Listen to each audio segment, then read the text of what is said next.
Hello indie game fans! Running a little late on this video, but March was just jam-packed with fantastic indie games, most of which are fan favourite no-brainer picks, but I have a surprise or two up my sleeve. Let's begin with Teamfight Manager, an esports team management sim where you're in charge of both the meta layer of managing the team and training IRL, and also the tactics in their fictional MOBA title.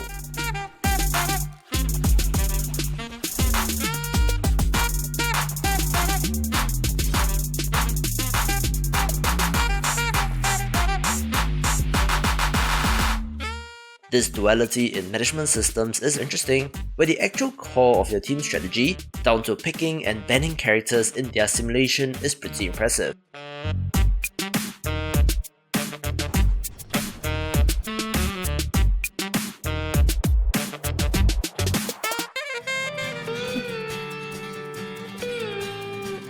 I told you that first-person sims have a funny way of garnering a massive audience, and it appears to be the case with Ranch Simulator, one that has you tending to and upgrading your ranch, making repairs, raising livestock, and hunting wild animals.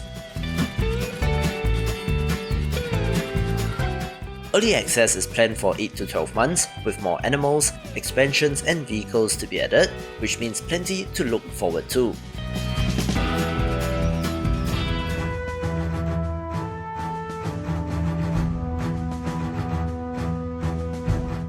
I like the procedurally generated monster taming series Siralim, where Siralim Ultimates is the fourth and latest entry for the title that has to be inspired by Dragon Warrior monsters, one of my favourites from my childhood. With over 1,200 creatures, plenty of upgrade systems, and even a base building element, this should scratch that itch for any monster taming game fans. Being the latest entry in a long-running series, you kind of know what to expect, and the developer managed to deliver on that, but if you tried the earlier titles and it was not for you, then perhaps there isn't much here as well. Early access is planned for 6 months, with a lot more content to be added, especially to the end game, so it should turn out pretty well and would be a game with a fairly long runway. An amazing looking hand-drawn title is The Life and Suffering of Sir Brante, a narrative RPG styled as a choose-your-own adventure game following the life of the titular character from childhood to death, where the seemingly mundane decisions that you make can have a big impact later on. Seems like an evolution of the Reigns style of adventure game, with plenty of possible routes and stories to be uncovered, and is worth a look.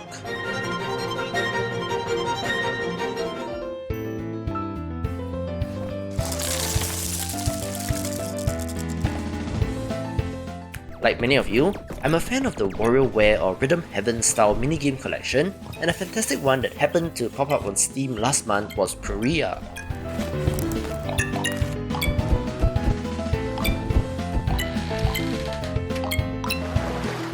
It's a smaller title with 30 plus minigames to switch between, but the innovation shown in the design, especially due to the 2-button controls, is worth a look.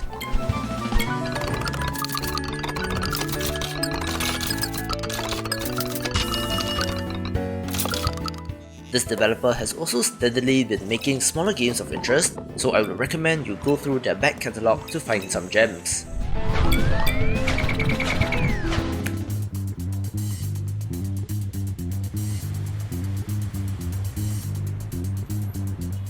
Tycoon games are one of my favourite genres, and while we have had everything from zoos, aquariums, golf courses and more, Cartel Tycoon is quite a fresh take on the genre, having you masterminding the drug trade from farming to distribution and keeping your iron grip on the market by bribing politicians and eliminating rival cartels.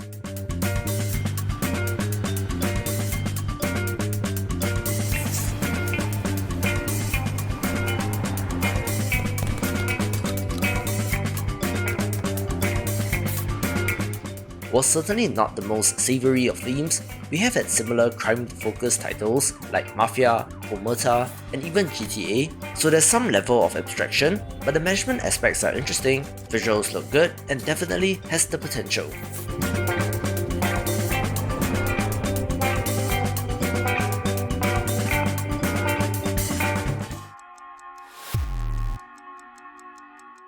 Similarly, another management game of interest is Mr. Prepper, where you play as a man preparing for the end of the world by gathering resources, expanding beneath your home, and crafting the necessary machines and facilities to keep you alive should the worst case scenario happen.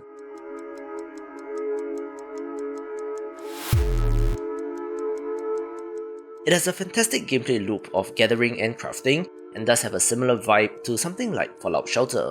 However, where it does seem to fall flat is the endgame, but I cannot really comment since I've not gotten there, but it should provide plenty of entertainment leading up to that point in time.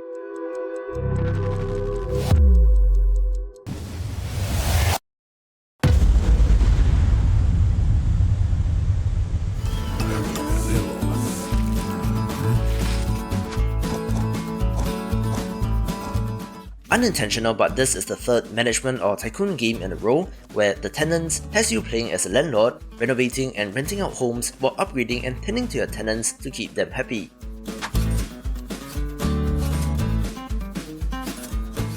This seems to have gone over really well with the Sims crowd since the housing decoration portion is similar, so if you enjoyed that series, do give this a look.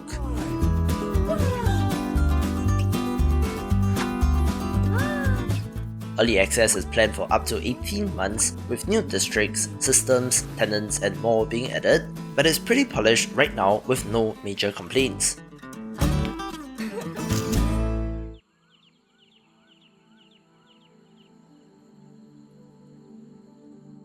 Relaxing and chill games are one of my favourite experiences since they just allow you to zone out and take your mind off things, so Dorfromantik made the cut last month.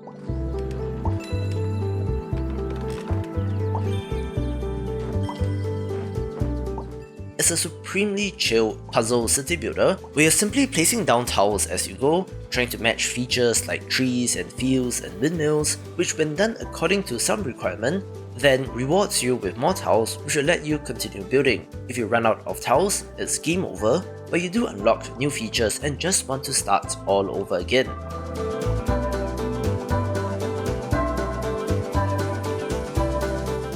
Similar in concept to Islanders released in 2019, but with a different art style and feel, this is equally as chill and I want to see this game fleshed out through early access.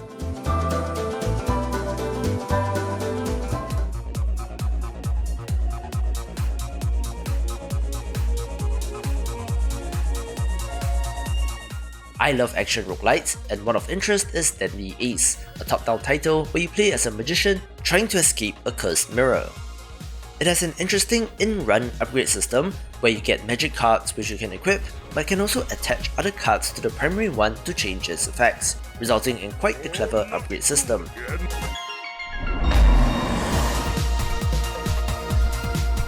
There's also a meta upgrade system that involves blueprints, similar to what you would find in Dead Cells, so it's certainly learning from the best. However, I'm not totally sold on the art style and animation, where it can feel a little herky-jerky, but a minor grievance for a good game.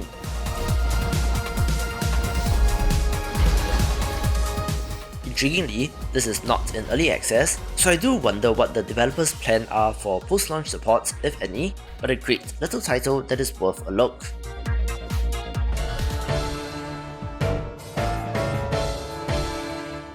If you prefer the roguelite platformer, then Vita will be of interest, a wonderful pixel art entry that simply feels great to play. While the story is not the central focus, where you play as an amnesiac character ascending a mysterious clock tower to uncover lost memories, the minute-to-minute action is fantastic, it looks great, and even has some fun, synergistic upgrades. A little bit of a Binding of Isaac feel to the game with the HP system, so if you love that game, do give this a shot. Critically, the current state of early access is pretty good in that it is not buggy and feels great to play, but is simply lacking in content, so it's one that I'll be keeping a close eye on in the months to come.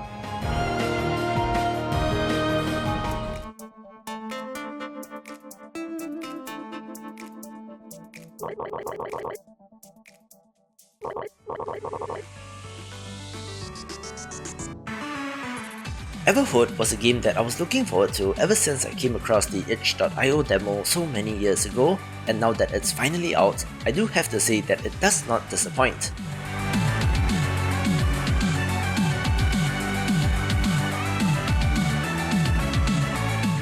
Yes, of course, comparisons will be made to Undertale with this, where you play as a wooden puppet trying to recover his lost arm which was stolen by a blue gnome, but things quickly take a turn for the insane and creative in this RPG experience.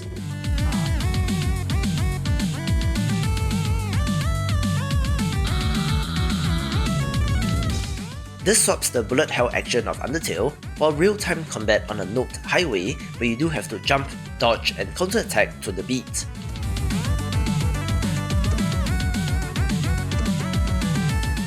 Very unique with a wonderful cast of characters, this is not to be missed.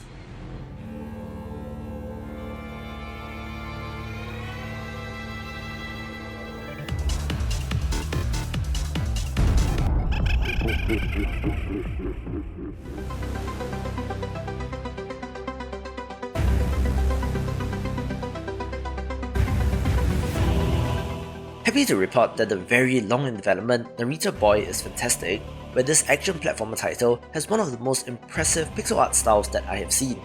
Yellow, red, blue.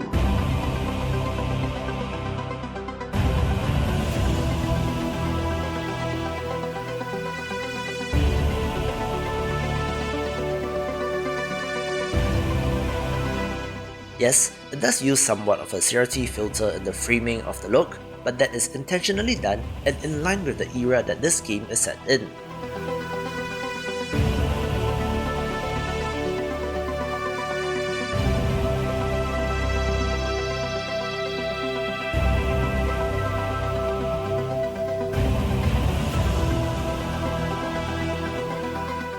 Wield the Techno Sword and power of the Trichroma as you battle your way through the Digital Kingdom en route to defeat HIM.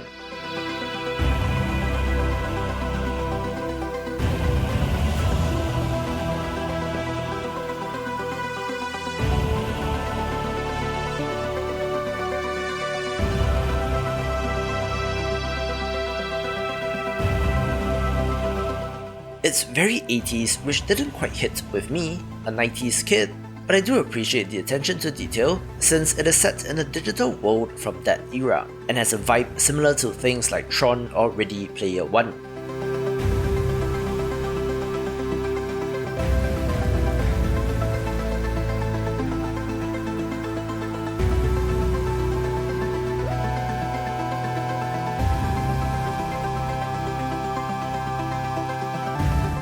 There are references to VHS tapes, a motherboard character that should be exactly what you think it is and more, and while the combat and gameplay is not the most complex, it's a world oozing in style and atmosphere that is certainly worth a visit.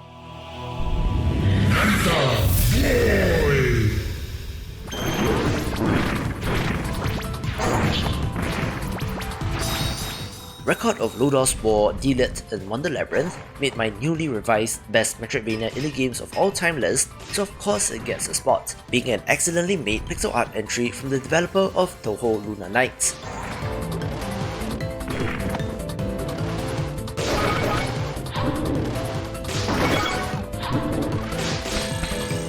It's very similar to Symphony of the Night, almost to a fault, but great combat and that Castlevania style RPG upgrade system will keep you going. It's no secret that I love Loop Hero, featuring prominently in my monthly newsletter, since this semi-idle roguelite strategy RPG thing is something else and difficult to put into boxes. Play as the titular hero in a world erased and engulfed by darkness, as you fight on against the creator to restore the world as it was. While some people have poo-pooed the look, I absolutely adore the pixel art here, showcasing the versatility of the art style, and for how compelling a literal and metaphorical gameplay loop this has, it takes the #1 spot. To check out the best hidden gems of the month, check out this playlist and I will see you after the jump.